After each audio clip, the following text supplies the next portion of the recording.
Hello friends, आज हम Coulomb's law पढ़ने जा रहे हैं। ये हमारा थर्ड लेक्चर है और इसमें हम एनसीईआरटी की मदद से आज कूलम्स लॉ को कंप्लीट करेंगे। तो let's start reading. Coulomb's law is a quantitative statement about the force between two point charges. ठीक है, तो इससे हमें क्या पता चलता है कि फोर्स के बारे में ही बता रहा है। दो पॉइंट चार्जेस हैं Q1 और Q2। देखिए, Q से हम चार्ज को डिनोट करते हैं। Q जो है वो सिंबल हम चार्ज को डिनोट करने के लिए यूज करते हैं। और अगर हमने दो पॉइंट चार्जेस मान लिए Q1 और Q2, तो इनके बीच में कितनी फोर्स होगी उसका क्वांटिटेटिव स्टेटमेंट है, मतलब उसकी क्वांटिटी को बताता है। तो इसका मतलब ये भी है कि हम इसको फॉर्मुलेट भी कर सकते हैं। वी कैन फॉर्मुलेट दिस, यानी हम इसके लिए फॉर्मूला लिख सकते हैं स्टेटमेंट की मदद से। तो उसकी क्वांटिटी को बताता है Coulomb's law. When the linear size of the charged bodies are much smaller than the distance separating them, the size may be ignored and the charged body may be treated as point charges. ये जो definition है point charge की हम पहले भी पढ़ चुके हैं। क्या कि अगर दो चार्जेस हैं जिनकी लेंथ लेंथ लीनियर साइज अगर उनके डिस्टेंस ऑफ सेपरेशन से बहुत ही कम है, तो हम उन चार्जेस को पॉइंट चार्ज ट्रीट कर सकते हैं। तो हमने पहले भी बोला था कि अगर डायमेंशन जो है वो बहुत ही छोटी होती है in comparison to distance of separation, तो दो चार्जेस को हम क्या कंसीडर कर सकते हैं, पॉइंट चार्ज कंसीडर कर सकते हैं। अच्छा, तो यहाँ पर हमारी क्या बात हो रही है कि अब ये जो क्वांटिटेटिव स्टेटमेंट बता रहा है ये पॉइंट चार्ज के लिए बता रहा है, मतलब इसी तरह के चार्जेस के लिए बता रहा है। इस तरह के चार्ज के लिए नहीं बताएगा कि जो साइज में बड़े हैं और नजदीक रखे हुए हैं। ठीक है, तो वहां पर कूलम्स लॉ फॉलो नहीं होगा। ठीक है, coulomb measured force between two point charges and found that it varied. तो ये फोर्स के बारे में बता रहा है कि उसने उसको मेजर किया और उसने फाउंड किया क्या कि वो जो है वो वेरी कर रही है। वेरी करना मतलब किस चीज के साथ बदल रही है, क्या चीज के बदलने से फोर्स बदल रही है। तो यहाँ पे बोल रहा है it varied inversely as the square of the distance between the charges. तो इसको हम इस तरह से लिख सकते हैं स्टेटमेंट को। ठीक है, हमने क्या करा, दो पॉइंट चार्जेस ले लिए Q1 एंड Q2 और इनके जो बीच का डिस्टेंस ऑफ सेपरेशन है ये स्ट्रेट लाइन होना चाहिए। ठीक है, तो यहाँ पर ये थोड़ा सा गड़बड़ है, ड्रॉ हुआ है, ये स्ट्रेट लाइन डिस्टेंस होना चाहिए। तो स्ट्रेट लाइन ही ड्रॉ कर देते हैं। ठीक है, और इसको हम क्या बोल देते हैं, इसको हमने डिस्टेंस ऑफ सेपरेशन को हमने बोल दिया R।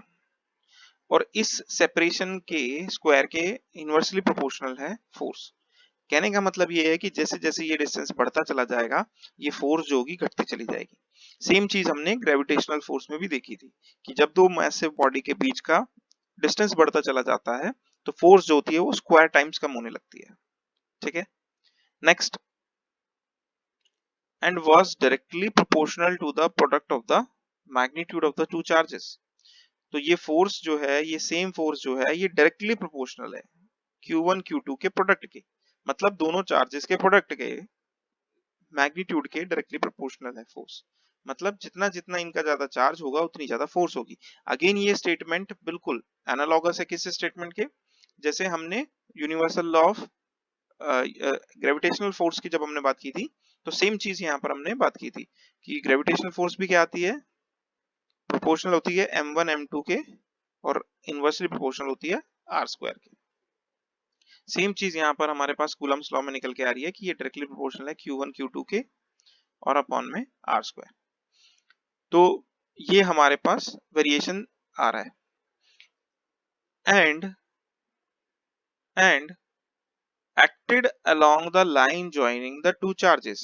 ये मोस्टली स्टूडेंट स्किप कर देते हैं ये वाला पार्ट। ये जो सेंटेंस है या ये जो पार्ट है इसका सेंटेंस का, ये मोस्टली स्टूडेंट इसको स्किप कर जाते हैं या समझ नहीं पाते हैं। इसको हम देखते हैं एक बार।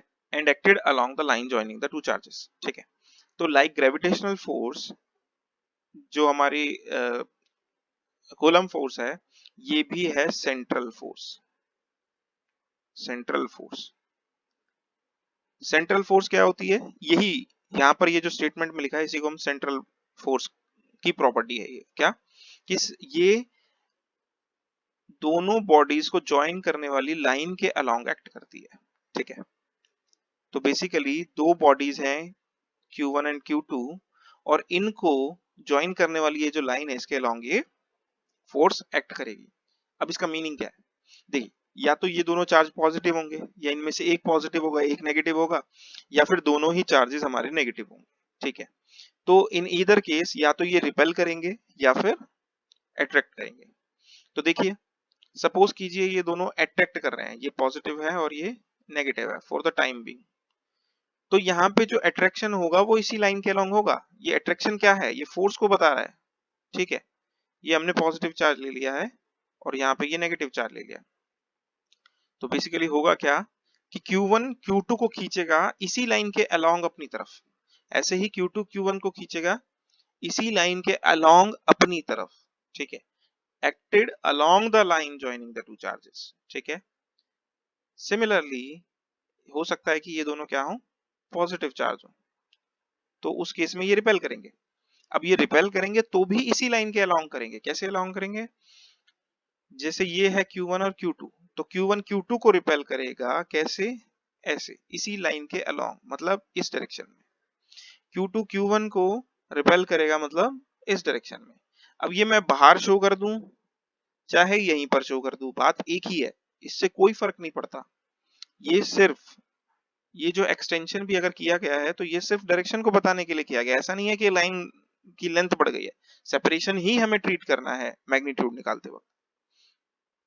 तो इस तरह से हम कूलम्स लॉ को डिफाइन करते हैं, ठीक है।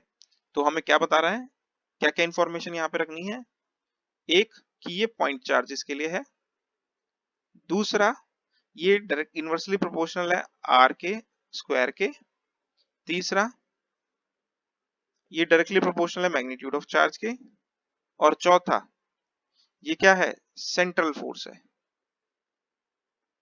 या it acts along the line joining the two charges, ठीक है। तो ये चार चीजें जब आप कंप्लीट कर देंगे तो ये स्टेटमेंट आपकी कंप्लीट हो जाएगी। अब देखिए मोस्टली क्या रहता है ना कि ये फॉर्मूला याद रखने की वजह से बच्चों को बस यही दो चीजें याद रहती हैं, तो स्टेटमेंट इतनी ही लिख के आते हैं अधूरी, तो फिर मार्क्स भी अधूरे मिलते हैं और उनको समझ नहीं आता कि मार्क कटेगा। तो कोई भी लॉ होता है या कोई भी बेसिकली स्टेटमेंट है, तो आपको देखना है कि या कौन सा फॉर्मूला है तो वो किस कंडीशन में वैलिड है, ठीक है। तो यहाँ पर ये पॉइंट चार्जेस के लिए वैलिड है, ऐसा नहीं है कि किसी भी चार्ज के लिए आपने ये फॉर्मूला लगा करके सॉल्व कर दिया है, ठीक है। ओके, तो फाइनली हमने स्टेटमेंट लिखा कुछ इस तरह से कि F is directly proportional to Q1 Q2 upon में R स्क्वायर, एंड इस प्रोपोर्शनैलिटी के साइन को जब हम हटाते हैं तो हम एक कांस्टेंट ऑफ प्रोपोर्शनैलिटी लाते हैं, इसको हम K लिख रहे हैं, Q1 Q2 अपॉन में R स्क्वायर, ठीक है। तो ये हमारा हो गई क्वांटिटी की कितनी क्वांटिटी है इस फोर्स की, ठीक है।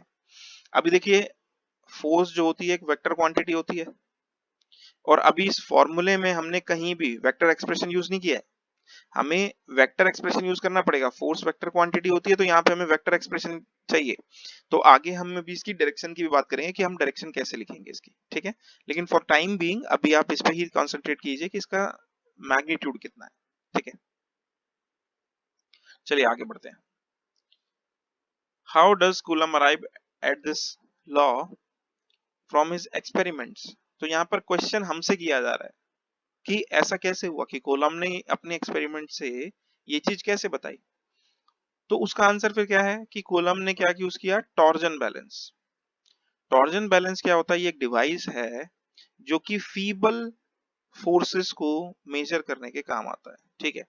तो बहुत ही जो मतलब फीबल मतलब बहुत ही कमजोर फोर्सेस जो होती है उनको भी यहाँ से हम डिटेक्ट कर सकते हैं। देखिए यहाँ पर भी लिखा हुआ है it is used to measure very feeble gravitational force. तो ये किसी भी तरह की फोर्स को यहाँ पर हम मेजर कर सकते हैं इससे। For measuring force between two charge metallic spheres, तो उसने क्या करा, दो मेटेलिक स्फेयर्स लिए चार्ज्ड, और इनके बीच में जो फोर्स है उसको मेजर करने के लिए एक डिवाइस लिया जिसका नाम है टॉर्जन बैलेंस, उसकी मदद से मेजर किया, ठीक है। नेक्स्ट आगे बढ़ते हैं हम। When the separation between the two spheres is much larger than the radius of each sphere, ठीक है। तो देखिए फिर से पॉइंट चार्जेस के लिए कूलम्स लॉ है ना, तो उसने सेम चीज को यहाँ पे फिर से इनकॉर्पोरेट किया है। तो जब हम इसकी रीडिंग करते हैं एनसीईआरटी की, तो ऐसी इंफॉर्मेशन या तो हम स्किप करते चले जाते हैं या फिर हम इनके पीछे परेशान होना शुरू कर देते हैं। लेकिन अगर आप लॉजिकली आगे बढ़ रहे हैं तो आपको कोई प्रॉब्लम आनी नहीं चाहिए, ठीक है। तो when the separation between the two sphere is much larger than the radius of each sphere, the charge spheres may be regarded as point charges. ठीक है, अगेन फिर वही चीज है, पॉइंट चार्जेस की बात की है. However, the charges on the sphere were unknown. ठीक है, to begin with. कह रहा है कि चार्जेस तो पता ही नहीं थे कितने हैं, चार्ज तो उस टाइम पे कैलकुलेट ही नहीं किया जा सकता था. तो how then could he discover the relation like this. ये जो हमने रिलेशन अभी डिस्कवर किया है ना इक्वेशन 1.1 में, यानी कूलम्स लॉ, उसने डिस्कवर कैसे किया जब चार्ज ही मेजर नहीं हो सकता. तो चार्ज की वजह से फोर्स कैसे मेजर होगी, बिना चार्ज के हम फोर्स मेजर कर सकते हैं क्या? तो उसका आंसर है यस. ठीक है, वो कैसे मेजर करा वो अब हम देखते हैं. तो coulomb thought of following simple way. ठीक है, उसने एक सिंपल सा एक वे निकाला इसको मेजर करने के लिए. Suppose the charge on the metallic sphere is Q. ठीक है, उसने कैलकुलेट नहीं किया कि कितना चार्ज है, पता ही नहीं है कितना चार्ज है, उसने बस एज्यूम कर लिया कि एक मेटेलिक स्फीयर के ऊपर कितना चार्ज है, क्यू चार्ज है. तो बेसिकली हम यहाँ पर इसको मैं आपको डायरेक्टली बता देता हूँ कि एक मेटेलिक स्फीयर लिया. ठीक है, इसकी शेप थोड़ी अच्छी हम बना लेते हैं, एक काम करते हैं. तो यहाँ पर हमारे पास एक मेटेलिक स्फीयर लिया, अगेन एक और मेटेलिक स्फीयर लिया सेम डायमेंशन का. ठीक है ना, बिल्कुल सेम साइज का, और इनका जो डिस्टेंस ऑफ सेपरेशन है इनकी रेडियस से बहुत ज्यादा है. ठीक है, और इसको हमने बोला है r. और हमने क्या करा, हमें पता नहीं कितना चार्ज है, हमने इसको बोल दिया q, इसके ऊपर q चार्ज है. ठीक है, अब देखिए जरा होगा क्या. हमने फर्स्ट लेक्चर में देखा था कि जब हम इन दोनों मेटेलिक स्फीयर को टच करेंगे तो चार्ज जो होगा कंडक्टर पे रीडिस्ट्रीब्यूट हो जाता है, और क्योंकि इनकी डायमेंशन यानी इनके साइजेस बिल्कुल सेम है तो चार्ज जो होगा वो क्या होगा, इक्वली डिवाइड हो जाएगा. तो जैसे ही हम इनको टच करने के बाद अलग अलग करेंगे, तो अगर इनिशियली इस स्फीयर के ऊपर क्यू चार्ज था तो अब कितना रह जाएगा, q/2 एंड q/2. ठीक है, एक अनचार्ज स्फीयर था, एक चार्ज स्फीयर था, चार्ज स्फीयर पे क्यू चार्ज था, अनचार्ज बिल्कुल न्यूट्रल था. जैसे ही उनको टच करके हमने सेपरेट किया तो q/2 चार्ज हो गया, क्योंकि चार्ज हो गया रीडिस्ट्रीब्यूट. नेक्स्ट, अब उसने इन दोनों के बीच में मेजर की फोर्स टॉर्जन बैलेंस की मदद से. तो सपोज करो जो फोर्स आई है वो है F1. ठीक है, नेक्स्ट क्या किया गया कि इनके डिस्टेंस ऑफ सेपरेशन को आप क्या कर सकते हो, इंक्रीज. आपने किया 2r, चार्जेस सेम है, चार्जेस पे कोई इंपैक्ट हमने नहीं डाला, कोई फर्क हमने नहीं किया यहाँ पर. तो देखा गया कि फोर्स जो हो गई वो हो गई F2. अब ये फोर्स कितनी निकल के आ रही है, ये F1 का 1/4 निकल के आ रही है. मतलब डिस्टेंस डबल करने पे फोर्स क्या हो गई है, 1/4 हो गई है. ऐसे ही जब हमने डिस्टेंस को 3 टाइम्स किया तो देखा गया कि फोर्स जो निकल के आ रही है वो 9 टाइम्स कम हो गई है. 9 टाइम्स, फर्स्ट केस की 9 टाइम्स कम हो गई.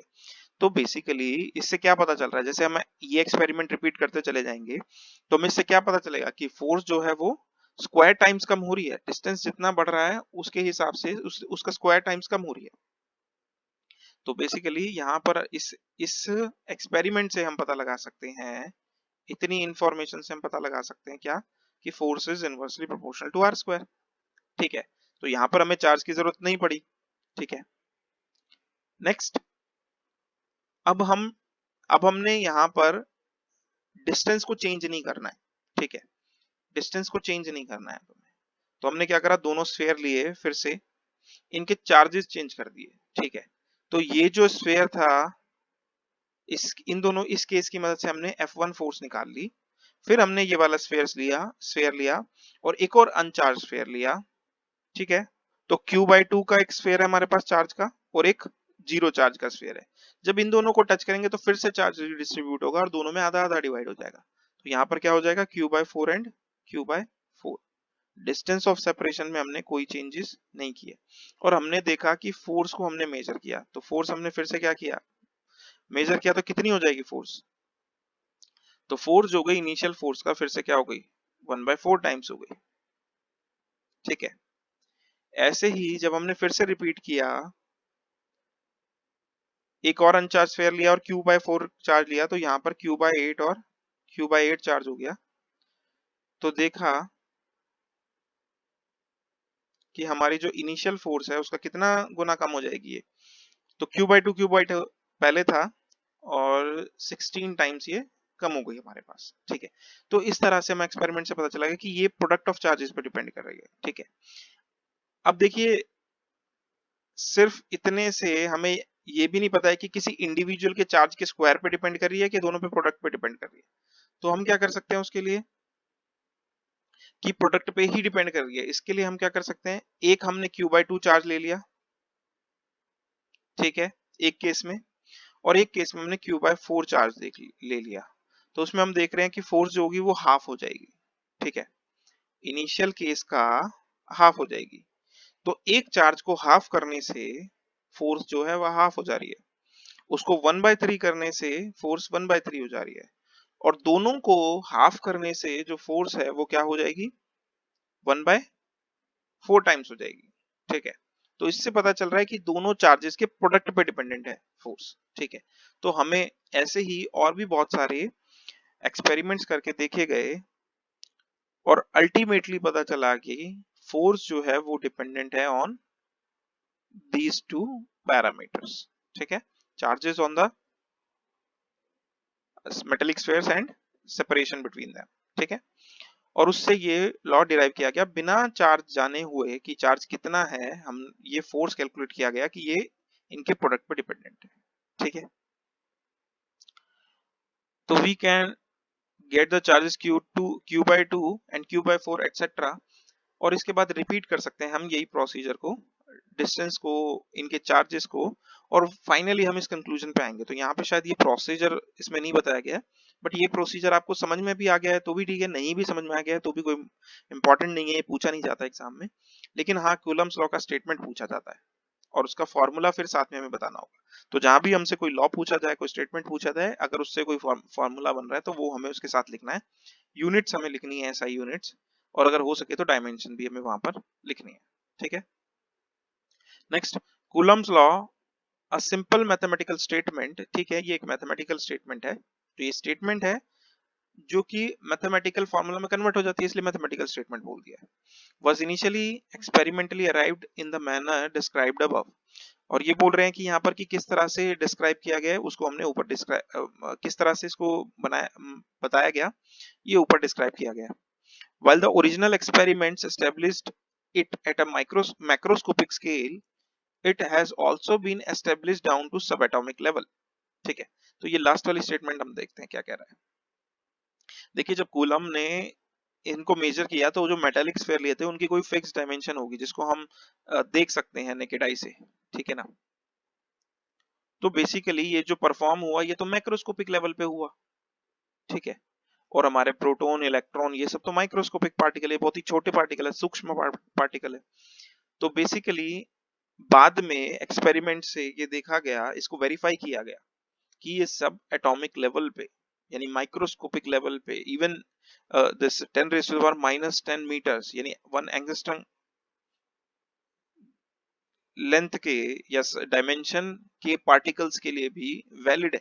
ठीक है, तो सब एटॉमिक लेवल पे भी इसको बाद में वेरीफाई कर लिया गया और ये स्टेटमेंट वैलिड निकल के आती है। ठीक है, तो नेक्स्ट हमें क्या बोल रहे हैं, coulomb discovered his law without knowing the explicit magnitude of the charge. ठीक है, बिना चार्ज को एक्सप्लिसिटली, मतलब बिल्कुल उसके एग्जैक्ट मैग्नीट्यूड को बिना जाने हुए ही ये डिस्कवर किया गया। In fact it is the other way round, Coulomb's law can now be employed to furnish the definition of unit of charge। ठीक है, देखिए यहाँ पर क्या कहा जा रहा है, बल्कि ये तो उल्टा हो गया कि फोर्स तो बता ही दिया, अब उस फोर्स की मदद से हम चार्ज बता सकते हैं कितना है किसी ऑब्जेक्ट के ऊपर। साथ ही साथ हम यूनिट ऑफ चार्ज को भी डिफाइन कर सकते हैं इससे, यानी कि 1 कूलम चार्ज। तो 1 कूलम चार्ज कितना होता है ये हम डिफाइन कर सकते हैं इस फॉर्मूले की मदद से, F is equals to KQ1Q2 upon में R²। अब इसके लिए हम क्या करते हैं, जब भी किसी फॉर्मूले में हमें किसी चीज की यूनिट को डिफाइन करना होता है तो हम बाकी सारी फिजिकल क्वांटिटीज को भी और उसको भी 1 रख देते हैं, सभी फिजिकल क्वांटिटीज को 1 रख देते हैं। यहाँ पे हम 1 न्यूटन रख देंगे, यहाँ पर हम R की जगह 1 मीटर रख देंगे, 1 कूलम और 1 कूलम रख देंगे। ठीक है, ऐसा करने पे जो हमारी फोर्स निकल के आएगी वो कितनी निकल के आएगी, वो हो जाएगी K के इक्वल। बहुत ही सिंपल सी बात है, ठीक है। अब देखिए ये क्या हमें एक ही चार्ज यूज करना है क्या? अगर हमें एक ही चार्ज यूज करना होता, उसको हमने 1 कूलाम लिखा होता तो हम उस तरह से डिफाइन करते, लेकिन यहाँ पे दो चार्जेस हमने लिए, दोनों को 1 कूलाम लिया है, ठीक है। और ये फॉर्मूला हमें क्या बताता है? ये फोर्स बताता है, दो चार्जेस के बीच में फोर्स बताता है। तो बेसिकली हम बोल सकते हैं इस फॉर्मूले की मदद से, अगर हमारे पास दो 1 कूलाम चार्जेस हैं, 1 कूलाम के दो चार्जेस है, अब ऑब्वियसली हमने इनको पॉजिटिव रखा हुआ है, ठीक है ना, तो डेफिनेशन के लिए हम इनको पॉजिटिव रखेंगे। तो दो 1 कूलम चार्जेस जो हैं, जब हम उनको सेपरेट कर रहे हैं 1 मीटर से, ठीक है, तो ये सिचुएशन क्रिएट होती है। ये दोनों 1 कूलम चार्ज हो गए हमारे पास, ये 1 मीटर सेपरेशन हो गया, तो ये वाली सिचुएशन हमारे पास फाइनली निकल करके आ रही है, इमर्ज होकर आ रही है। तो इस समय में जो फोर्स लग रही है, उसी फोर्स को हम क्या बोलेंगे? उसी फोर्स को हम बोलेंगे कि ये 1 कूलम चार्जेस के रिपल्शन के कॉरस्पॉन्डिंग फोर्स है, ठीक है ना। तो 1 कूलम चार्ज जो 1 मीटर डिस्प्लेस्ड हैं, उनके ऊपर कितनी फोर्स ऑफ रिपल्शन लग रही है, that is F equal to K, ठीक है। अब यहाँ पर हम पढ़ते हैं 1 कूलम की definition. 1 coulomb is a charge that when placed at a distance of 1 meter from another charge of a same magnitude, यानी 1 coulomb charge का ही दूसरे मैग्नीट्यूड से इसको जब डिस्प्लेस करेंगे 1 मीटर से, in vacuum experience an electrical force of repulsion of magnitude this much, ठीक है। तो ऑफ मैग्नीट्यूड दिस मच की जगह अभी फिलहाल हमने क्या बोला है कि k के बराबर है, ठीक है। तो k की वैल्यू कितनी होती है यहाँ पर? 9 इंटू 10⁻⁹ न्यूटन, ये अभी हम बात करते हैं, ठीक है ना। तो यहाँ पर इस तरह से हम 1 कूलम चार्ज को डिफाइन करते हैं कि 1 कूलम वो चार्ज है जब इसी तरह के दूसरे चार्ज से 1 मीटर दूरी पर इसको रखा जाता है, तो फोर्स ऑफ रिपल्शन कितनी महसूस की जाती है इनके द्वारा? F is equals to K, यानी कि 9 इंटू 10⁹ न्यूटन के बराबर फोर्स एक्सपीरियंस की जाती है। तो देखिए कांस्टेंट ऑफ प्रोपोर्शनैलिटी मैंने पहले आपको इसीलिए नहीं बताया था कि कैसे ये कैलकुलेट किया गया है, कि अब आप इसको समझ सकते हैं। देखिए सेम टॉर्जन बैलेंस लीजिए और दोनों चार्जेस का मैग्नीट्यूड 1 कूलम लेने के बाद और डिस्टेंस ऑफ सेपरेशन 1 मीटर लेने के बाद जो मैग्नीट्यूड फोर्स का आएगा, वही होगा यहाँ पर कांस्टेंट ऑफ प्रोपोर्शनैलिटी, और किसी भी फॉर्मूले में इसी तरह से निकाला जाता है। एक्चुअल में क्या होता है कि कोई physical quantity number of physical quantities पर डिपेंड करती है, ठीक है। जैसे कि यहाँ पर ये फोर्स है, वो चार्ज और डिस्टेंस ऑफ सेपरेशन पर डिपेंड कर रही है, और हमने देखा कि किसी और पैरामीटर पे ऐसा चीज वेरी नहीं कर रही है, उससे उससे डिपेंडेंट नहीं है। लेकिन जब हमने मेजर की टॉर्जन बैलेंस से फोर्स, तो फोर्स लेकिन तब भी F is equals to Q1 Q2 और अपॉन R स्क्वायर के बराबर नहीं आ रही है। तो इसके इक्वल तो नहीं आ रही है फोर्स, लेकिन इसके अलावा किसी और पर डिपेंड भी नहीं कर रही है। तो ऐसे केस में कांस्टेंट ऑफ प्रोपोर्शनैलिटी आता है। तो यहाँ पर हमने देखा कि एक पर्टिकुलर नंबर है जिससे मल्टीप्लाई करने के बाद जो मैग्नीट्यूड निकल के आ रहा है उतनी फोर्स आ रही है, टॉर्जन बैलेंस उतनी फोर्स बता रहा है। तो वो नंबर हमने फाइंड आउट किया और उसी को हम बोल दिया यहाँ पे कांस्टेंट ऑफ प्रोपोर्शनैलिटी। ऐसे ही सभी फॉर्मूले में जब भी हम कोई फॉर्मूला डिराइव करते हैं, तो यही देखा जाता है क्वांटिटेटिव एनालिसिस में कि कोई चीज किन किन चीजों पर डिपेंड कर रही है, और उनमें से जिस चीज पर डिपेंड नहीं, उसके बाद हम उसको कैलकुलेट करते हैं। अगर जो फिजिकल क्वांटिटी हम कैलकुलेट कर रहे हैं उसका मैग्नीट्यूड बराबर आ जाता है बाकी की जो फिजिकल क्वांटिटी जो कि डिपेंडेंट है, जिसपे ये डिपेंडेंट है, तो हम कांस्टेंट प्रोपोर्शनैलिटी को 1 ले लेते हैं, और इक्वल नहीं आता है तो हम एक नंबर से, कोई पर्टिकुलर नंबर से मल्टीप्लाई करके देखते हैं। सभी केसेस में अगर वो सूट कर जाता है तो हम उसको कांस्टेंट ऑफ प्रोपोर्शनैलिटी बोल देते हैं, ठीक है। अब 1 coulomb is evidently too big a unit of to be used in practice in electrostatics. One uses smaller units like 1 microcoulomb, 1 millicoulomb, इस तरह की हम यूनिट यूज करते हैं। 1 कूलम जो है वो बहुत ही बड़ी यूनिट होती है इलेक्ट्रोस्टैटिक्स में, ये हम पहले भी बात कर चुके हैं लास्ट लेक्चर में। The constant K is usually put as K is equals to 4 pi 1 by 4 pi epsilon naught, ठीक है। तो यहाँ पर K जो है अब उसकी बात करते हैं, ठीक है। तो K जो है वो कांस्टेंट ऑफ प्रोपोर्शनैलिटी है और इसकी वैल्यू है 9 इंटू 10 की पावर 9। अब इसकी यूनिट कैसे हम निकालेंगे? इसकी यूनिट निकालने के लिए क्या होगी इसकी यूनिट? न्यूटन मीटर स्क्वायर पर कूलम स्क्वायर, ठीक है ना। ये आर स्क्वायर उधर चला जाएगा, Q1 Q2 अपॉन में आ जाएगा। तो यूनिट निकालने के लिए हमें K का फॉर्मूला लिखना पड़ेगा। तो यहाँ पर आप देख सकते हो कि ये न्यूटन मीटर स्क्वायर पर कूलम स्क्वायर आ जाएगी, न्यूटन मीटर स्क्वायर पर कूलम स्क्वायर, ये हो जाएगा हमारा के, कांस्टेंट ऑफ प्रोपोर्शनैलिटी। और इसी को फर्दर एक और कांस्टेंट की टर्म्स में हम डिफाइन करते हैं, k is equals to 1/4 pi epsilon naught. मतलब इस चीज को जब हम कैलकुलेट कर लेंगे तो 9 इंटू 10 की पावर 9 आ जाएगा हमारे पास, ठीक है। तो 4 पाई की वैल्यू हमें पता है और इसकी मदद से हम एप्सिलॉन नॉट की वैल्यू निकाल लेंगे, और एप्सिलॉन नॉट की जो वैल्यू निकल के आती है वो ये निकल के आती है 8.854 इंटू 10⁻12, क्योंकि हमें पता है ना यहाँ पर 4 पाई से हम इस वैल्यू को मल्टीप्लाई करेंगे, इस वैल्यू को 4 पाई से मल्टीप्लाई करके उसका रेसिप्रोकल ले लेंगे तो एप्सिलॉन नॉट की वैल्यू हमारे पास निकल के आ जाएगी। अब क्योंकि ये k का रेसिप्रोकल है तो इसकी यूनिट भी, इसकी यूनिट k की यूनिट का रेसिप्रोकल होगी, तो यहाँ पर हमारे पास ये निकल के आ गया, ठीक है। तो ये this is for epsilon not. अब ये एप्सिलॉन नॉट क्या बला है, ये है हमारा परमिटिविटी ऑफ फ्री स्पेस या फिर वैक्यूम, ठीक है। तो ये हमें परमिटिविटी बताती है, यहाँ पर ऊपर लिखा भी गया है कि epsilon not is the permittivity of free space.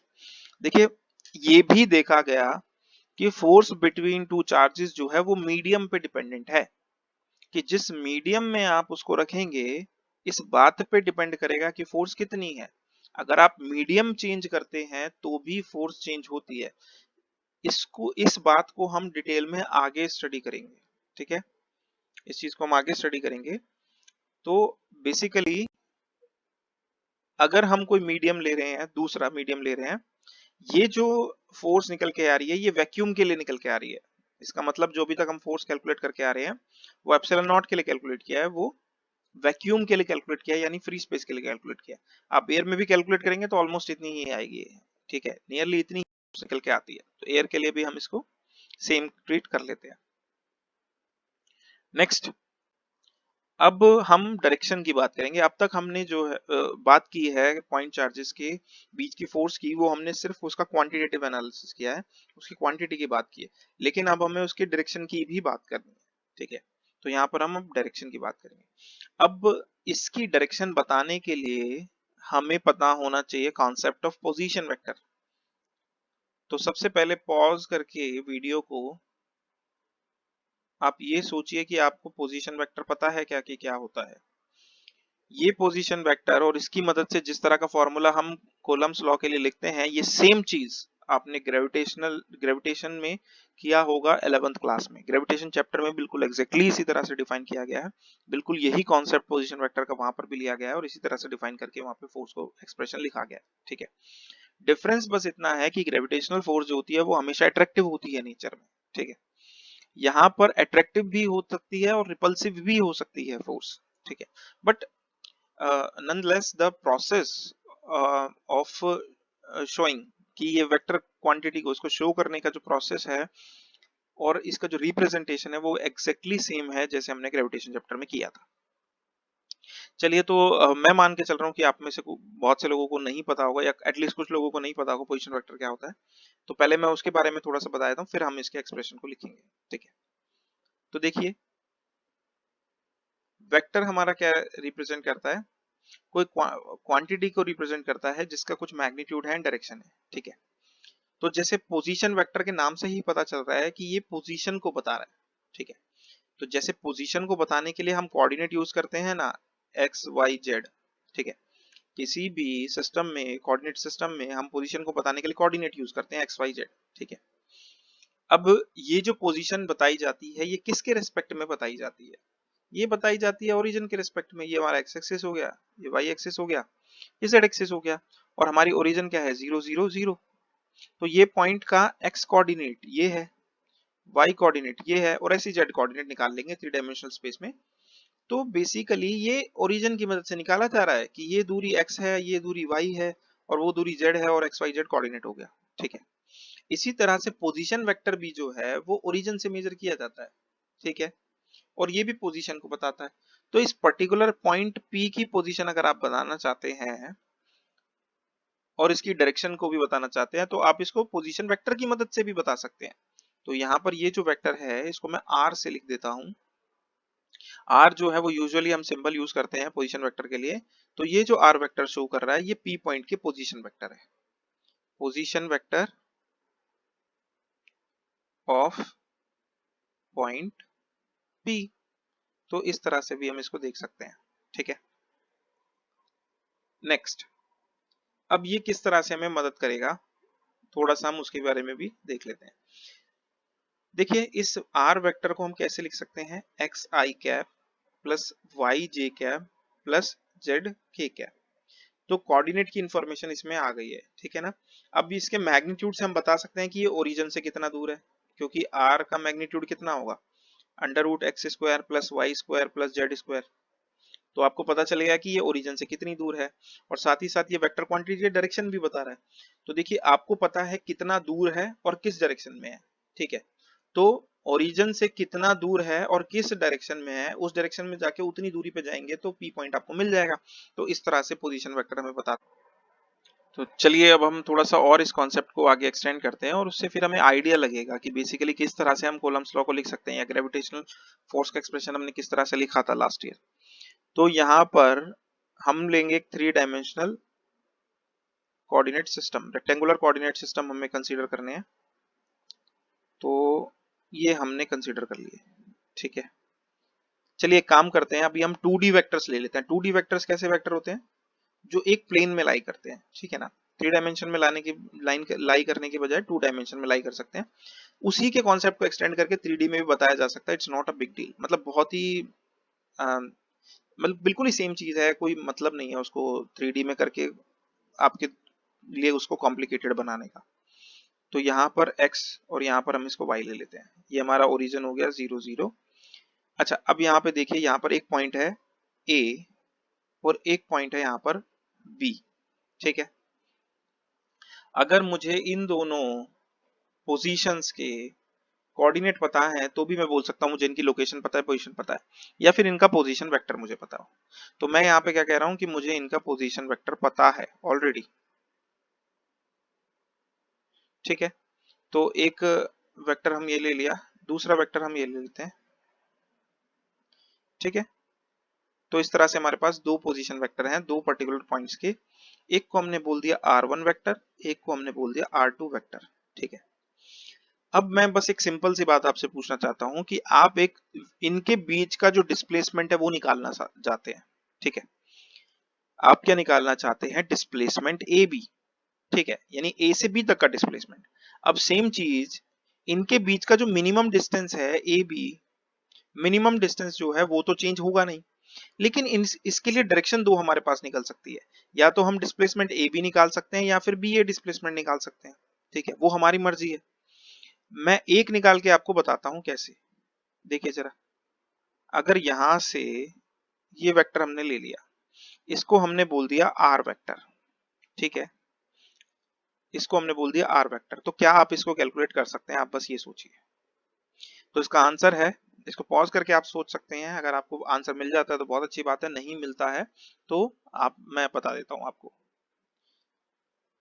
देखिए यहाँ पर हम triangle law of vector addition लगा सकते हैं। हमें पता है कि r vector r1 vector plus r vector किसके बराबर होगा, r2 वेक्टर के बराबर होगा, ठीक है। तो triangle law of vector addition क्या कहता है, अगर एक वेक्टर इस तरह से दूसरा वेक्टर इस तरह से, तो ये जो तीसरा वेक्टर है r रिजल्टेंट, ये a वेक्टर और b वेक्टर का रिजल्टेंट होगा। तो r वेक्टर किसके बराबर हो जाएगा यहाँ पे, a vector plus, okay guys we will calculate this vector r from here, ठीक है। तो हम यहाँ पे लिख सकते हैं r1 plus r is equals to r2 vector. तो हमारा r वेक्टर जो निकल के आएगा that will be equals to r2 minus r1 vector, ठीक है। मैं सिर्फ बार लगा देता हूँ, एरो की जरूरत नहीं है। तो ये r2 माइनस r1 हो गया हमारा, यानी कि 2 माइनस 1 पोजीशन हो गई है, ठीक है। सिमिलरली यहाँ पे एक और वेक्टर हम फाइंड आउट कर सकते हैं जो कि कुछ इस तरह से होगा। एक शेप हम यहाँ पे ले लेते हैं, स्ट्रेट लाइन, अदरवाइज अच्छे से ड्रॉ नहीं होगा, ठीक है। इस वेक्टर को हमने बोल दिया r डैश वेक्टर। देखिए यहाँ पर a और b पॉइंट के बीच में दो ही वेक्टर डिस्प्लेसमेंट वेक्टर पॉसिबल है, क्योंकि डिस्प्लेसमेंट का मैग्नीट्यूड तो चेंज हो नहीं सकता a और b के बीच का, केवल इनकी डायरेक्शन चेंज हो सकती है। तो डायरेक्शन हमने पलट दी है और r डैश हमने इसको बोल दिया है, अब हम क्या करेंगे, आर डैश वेक्टर कैलकुलेट करेंगे। ये मैं पोर्शन यहाँ से मिटा देता हूँ ताकि इसी के साइड में मैं इसको लिख सकूँ। तो यहाँ पर अब क्या हो जाएगा कि R2 plus r dash R1 के बराबर हो जाएगा triangle law of vector addition से। तो R2 vector plus r dash is equals to R1 vector हो जाएगा अब हमारे पास। तो आर डैश वेक्टर क्या हो जाएगा हमारा, R1 vector minus R2 vector. तो दोनों एक्सप्रेशन को आप कंपेयर करके देखिए, ये 2 माइनस 1 है, ये 1 माइनस 2 है, सिर्फ इतना डिफरेंस है। और अगर आप एक में से माइनस कॉमन ले ले तो आर वेक्टर किसके बराबर हो जाएगा, माइनस आर डैश वेक्टर के बराबर हो जाएगा। ठीक है, तो बेसिकली ये होना भी चाहिए क्योंकि मैग्नीट्यूड दोनों का सेम है, सिर्फ डायरेक्शन अपोजिट है, और डायरेक्शन अपोजिट होती है तो उसको हम नेगेटिव साइन से रिप्रेजेंट कर सकते हैं। यहाँ पर आप देख सकते हैं। ठीक है, अब बुक में क्या किया गया है, इनको अलग तरीके से रिप्रेजेंट किया है। क्या कि अगर ये R2 माइनस R1 है तो यहाँ पे इसको 2 1 लिखा गया है, 2 1। और अगर ये 1 2 है यानी 1 माइनस 2 है तो इसको यहाँ पे लिखा गया 1 2। तो ये क्या है हमारा, ये 1 2 है, R12 है। और इसी तरह से हम इसको लिख सकते हैं R12 जो है वो R21। ये एक दूसरे के नेगेटिव है वेक्टर से। ठीक है, तो इसी तरह से ए और बी के बीच में चाहे कोई सा भी डिस्प्लेसमेंट हो वो हम इन दोनों की मदद से रिप्रेजेंट कर सकते हैं। और यही जो कॉन्सेप्ट है हम यहाँ पे यूज करते हैं कूलम्स लॉ में उसका वेक्टर एक्सप्रेशन लिखने के लिए। ठीक है, तो यहाँ पर मैं आपको यहीं पर ही बता देता हूँ, फिर बाद में हम बुक में से उसको देख लेंगे। तो बेसिकली है क्या हमारे पास, हमें करना है डिफाइन। तो हम क्या कर रहे हैं, यहाँ पर हमने ले लिए दो चार्जेस, 2 पॉइंट चार्जेस हमने ले लिए हैं, और इनके बीच का डिस्टेंस जो होगा वो हो जाएगा r। ठीक है, सिंपली इसको हम लिख सकते हैं r वेक्टर, r लिख लिया हमने यहाँ पे। ठीक है, और इनके बीच की फोर्स हम कैलकुलेट कर रहे हैं, ये जो है ये Q1 है, ये Q2 है। ठीक है, अब देखिए वेक्टर मुझे लिखना है एक्सप्रेशन, मुझे उसका मैग्नीट्यूड तो पता है कि ये k Q1 Q2 अपॉन में r स्क्वायर होगा, इसमें तो मुझे कोई डाउट है ही नहीं, मुझे तो सिर्फ डायरेक्शन ऐड करनी है। ठीक है, डायरेक्शन ऐड करने के लिए हम एक लेते हैं यूनिट वेक्टर। ठीक है, अब फोर्स किस डायरेक्शन में है, अगर उसी डायरेक्शन में एक यूनिट वेक्टर में ले लूं एन कैप, और उस एन कैप से इसको मल्टीप्लाई कर दूं, तो ये जो मैग्नीट्यूड है, ये जो मैग्नीट्यूड है उस एन कैप से मल्टीप्लाई होकर के उतने मैग्नीट्यूड का एन कैप की डायरेक्शन में वेक्टर दे देगा, यानी कि फोर्स की डायरेक्शन में वेक्टर दे देगा। ठीक है, तो हमें क्या करना है, यहाँ पे एक यूनिट वेक्टर निकालना है जो कि फोर्स की डायरेक्शन में हो। अब यहाँ पर Q1 Q2 पे हम किसी एक पे फोर्स निकाल सकते हैं, तो या तो Q1 पे निकाल सकते हैं या Q2 पे निकाल सकते हैं। अब Q1 पे मान लीजिए हम निकाल रहे हैं, फोर्स कैलकुलेट कर रहे हैं। ठीक है, तो उसको हम लिखते हैं F12। ठीक है, force on charge particle 1 due to 2। ऐसे ही F21 का मतलब क्या होता है, force on charge particle 2 due to 1। तो एक मैं लिख देता हूं, दूसरा आप समझ जाएंगे, फोर्स ऑन 1, मैं शॉर्ट में लिख रहा हूँ, चार्ज पार्टिकल 1 है बेसिकली, ये पॉइंट चार्ज 1 लिख सकते हैं हम इसको, और यहाँ पर इसी तरह से इसको लिख सकते हैं। तो ये पॉइंट ए हो गया हमारा, ये पॉइंट बी हो गया। अब देखिए अगर ये दोनों चार्जेस सेम पोलैरिटी के हैं तो ये रिपेल करेंगे, अदरवाइज ये अट्रैक्ट करेंगे। ये तो हमें पता है कूलम्स लॉ से कि चाहे ये अट्रैक्ट करेगा, अगर Q1 पर हम फोर्स निकाल रहे हैं ना, तो बेसिकली या तो फोर्स Q2 की तरफ होगी इसी लाइन के अलोंग, या फिर फोर्स किस तरफ होगी, Q2 के अपोजिट होगी, क्योंकि वो रिपेल कर रहा होगा लेकिन इसी स्ट्रेट लाइन के अलोंग होगी। ठीक है, तो या तो फोर्स इस डायरेक्शन में होगी या तो फोर्स इस डायरेक्शन में होगी। अब फोर्स की दो डायरेक्शन है तो मैं वेक्टर एक्सप्रेशन कैसे लिखूं, तो फिर वही बात आ जाती है कि आप एक स्टैंडर्ड एक्सप्रेशन लिखना चाहते हैं, तो उसमें हमें क्या करना पड़ेगा, एक पर्टिकुलर डायरेक्शन चूज करनी पड़ेगी, क्योंकि दो डायरेक्शन पॉसिबल है। ठीक है ना, दूसरी भी हमारे पास निकल के आनी चाहिए, लेकिन लिखेंगे तो हम किसी एक को ही ना अपने स्टैंडर्ड एक्सप्रेशन में।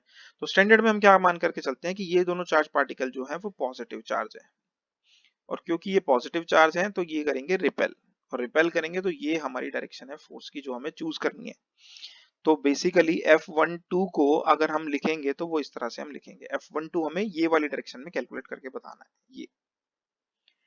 अब देखिए जरा, ये जो R है ये क्या है, ये डिस्टेंस ऑफ सेपरेशन है बिटवीन A एंड B, और इसी को मैं डिस्प्लेसमेंट की टर्म्स में लिख सकता हूँ। डिस्प्लेसमेंट की टर्म्स में जब मैं लिखूंगा तो बेसिकली ये होगा क्या, अब मैं यहाँ पर एक चीज, ये एरो का साइन डिलीट कर देता हूँ ताकि कंफ्यूजन ना रहे, ठीक है। ये एरो का साइन हम डिलीट कर देते हैं ताकि कंफ्यूजन का स्कोप ना रहे।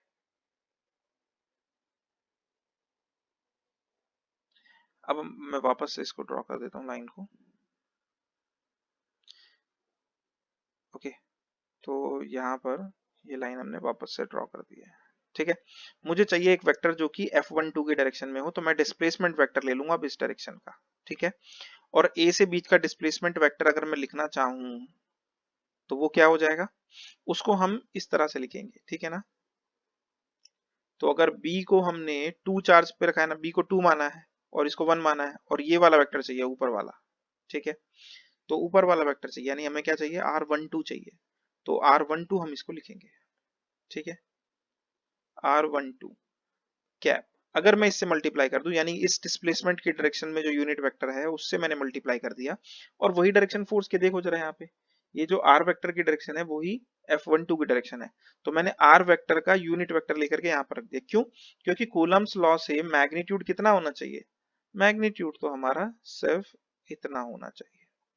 यूनिट वेक्टर का मैग्नीट्यूड 1 होता है, तो 1 से मल्टीप्लाई होकर मैग्नीट्यूड पे कोई फर्क नहीं पड़ेगा, मैग्नीट्यूड उतना ही रहेगा, लेकिन इसको डायरेक्शन मिल गई है, ठीक है। तो इस तरह से हम कूलम्स लॉ का एक्सप्रेशन लिखते हैं, वेक्टर एक्सप्रेशन, ठीक है। अब सिमिलरली सपोज कीजिए मुझे F21 लिखना होता, तो F21 में कैसे लिख सकता हूं, KQ1Q2 अपॉन में R स्क्वायर R21 हो जाएगा ये सिंपली। तो देख लीजिए अब यहाँ पे जो लिखना है वही यहाँ पर लिखना है, अगर स्टैंडर्ड लिखना है, ठीक है। सपोज कीजिए आपको F12 निकालना है, लेकिन अब स्टैंडर्ड एक्सप्रेशन की हम बात नहीं कर रहे हैं, ये तो स्टैंडर्ड एक्सप्रेशन जो होता है वो रिपल्शन का केस होता है, दोनों चार्ज पॉजिटिव होते हैं ना हमारे, तो रिपल्शन का केस होता है, हम अट्रैक्शन का केस लिखना चाहते हैं। तो यहां पर हम क्या करेंगे, बस एक माइनस का साइन लगा देंगे, तो R12 में एक माइनस का साइन लगा दीजिए, माइनस का साइन लगाने से ये डायरेक्शन पलट गई और इसकी डायरेक्शन हमें मिल जाएगी। तो बस सेम चीज हमें क्या करना है, स्टैंडर्ड एक्सप्रेशन में माइनस का साइन लगा देना, या उसको हम इस तरह से भी बोल सकते हैं, ठीक है। आप कीजिएगा, मेरे हिसाब से आप इसी तरह से करेंगे तो आपको बेहतर लगेगा, लेकिन बुक में एक और तरीका बोला गया है, एक और तरह से उसको बोला गया है, बात तो एक ही है कि आप क्या करो ना, इस एक्सप्रेशन में Q1 और Q2 को पोलैरिटी के साथ रख दो। मैंने क्या बोला कि Q1 और Q2 को हमेशा पॉजिटिव रखो, बस आप ये ध्यान रखो कि अगर स्टैंडर्ड एक्सप्रेशन है, रिपल्शन का केस है, तो अगर यहाँ पे 1 2 है तो यहाँ भी 1 2 आ जाएगा। अगर अट्रैक्शन का केस है तो अगर यहाँ 1 2 है तो यहाँ पे या तो 2 1 लिख दीजिए या 1 2 के साथ माइनस का साइन लगा दीजिए, क्योंकि R2 और -1 एक दूसरे के नेगेटिव है, ठीक है। लेकिन बुक में क्या कहा गया कि आप इन दोनों को साइन के साथ रख दीजिए और यहाँ पे हमेशा 1 2 ही रखिए। तो अगर ये दोनों का प्रोडक्ट नेगेटिव होता है तो नेगेटिव साइन अपने आप ही आ जाएगा, और जब इन दोनों का प्रोडक्ट नेगेटिव होता है और उसी केस में अट्रैक्शन होता है, क्योंकि एक पॉजिटिव एक नेगेटिव होगा तो प्रोडक्ट नेगेटिव आएगा। अगर दोनों नेगेटिव हैं तो पॉजिटिव आएगा प्रोडक्ट, दोनों पॉजिटिव हैं तो प्रोडक्ट पॉजिटिव आएगा, और दोनों ही केस में चाहे नेगेटिव नेगेटिव हो या पॉजिटिव पॉजिटिव हो, रिपल्शन ही होता है। और रिपल्शन के केस में यही डायरेक्शन रहेगी जो यहाँ पर 1 2 है, बेसिकली ये जो डायरेक्शन है वही, ये दोनों डायरेक्शन सेम रहेगी, ठीक है। लेकिन अगर अट्रैक्शन का केस है, उसी केस में ऐसा होगा, तो उस केस में आप यहां पर माइनस लगाने के बजाय इनके साइन के साथ रख लीजिए, ठीक है। तो दो तरीके मैंने आपको बताए, या तो आप रिपल्शन वाला केस रखिए, Q1 Q2 को साइन के साथ रख दीजिए, अगर वो पॉजिटिव साइन होंगे तो रिपल्शन का ही केस है, और अगर नेगेटिव साइन निकल के आता है तो अट्रैक्शन का केस है, पता चल गया। या फिर आपको दो चार्जेस गिवन है, आपको पता है रिपल्शन का केस है, आप पॉजिटिव ही रखेंगे ऑब्वियसली, और अगर आपको पता है कि ये अट्रैक्शन का केस है, एक पॉजिटिव चार्ज एक नेगेटिव चार्ज है, तो आप चार्ज को तो हमेशा पॉजिटिव ही रखिए इस फॉर्मूले में, उसमें आपको चेंज करने की जरूरत नहीं है। बस अगर एक पॉजिटिव एक नेगेटिव है तो अपने आप से एक माइनस का साइन यहाँ पर लगा दीजिए, दोनों एक ही बात है, उससे फर्क नहीं पड़ेगा, ठीक है। तो इस तरह से हम कॉलम्स लॉ लिखते हैं, ठीक है। एक बार हम इसका एक्सप्रेशन देख लेते हैं। तो यहाँ पर आप देख सकते हो फिर से vector expression R1 R2 R21 को लिखा हुआ है R2 माइनस R1, जो कि हमने यहाँ पर देख लिया कैसे लिखा जाता है। फिर अगेन F12 और F21 ही यहाँ पर शो किए गए, क्योंकि रिपल्शन का ही केस हम यहाँ पे शो करते हैं, तो डायग्राम में सिर्फ वही केस शो किया गया है। फिर उसको हमने यहाँ पे दो अलग डायग्राम से दिखा रखा है, और अट्रैक्शन का केस जो है वो यहाँ पर दिखा दिया गया कि Q1 Q2 less than 0, Q1 Q2 more than 0, ये मैथमेटिकली लिखने का तरीका है। तो इन दोनों ये दोनों जब प्रोडक्ट इनका जब पॉजिटिव होगा, पॉजिटिव का मतलब होता है ग्रेटर देन जीरो, तो और लेस देन जीरो का मतलब होता है नेगेटिव। तो इन दोनों का प्रोडक्ट जब नेगेटिव होगा तो अट्रैक्शन होगा, जो भी हमने बात की, और इन दोनों का प्रोडक्ट जब पॉजिटिव होगा तो ये ग्रेटर देन जीरो हो जाएगा। ठीक है, तो यहाँ पर फिर से आपको बताया गया है कि लेट Q1 Q2 भी टू चार्जेस, मैं यहाँ पे बस थोड़ा सा आपको वैसे ही बता देता हूँ। और R1 R2 क्या है, उनकी पोजीशंस है, पोजीशन वेक्टर है। ठीक है, F12 क्या है, ये फोर्स बता रहा है 1 पर ड्यू टू 2 और डायरेक्शन के साथ।